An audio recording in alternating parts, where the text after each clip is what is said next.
How to fix Pinterest loading on Android phone. Hello guys, in today's video I'm gonna show you how to fix Pinterest loading on Android phone. First thing to do here, open settings and then click storage and now click cleanup. And as you see here, you will find junk files or cache applications cache. Click on it, and as you see here, you will find cached junk.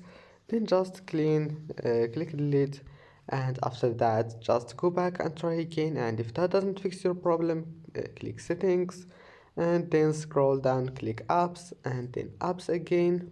And here type Pinterest and click on it, and now click force stop and then click storage and clear cache, and that's it. Now just go back and try again, and if that doesn't fix it, just go to Play Store and check if there's an update and update your Pinterest.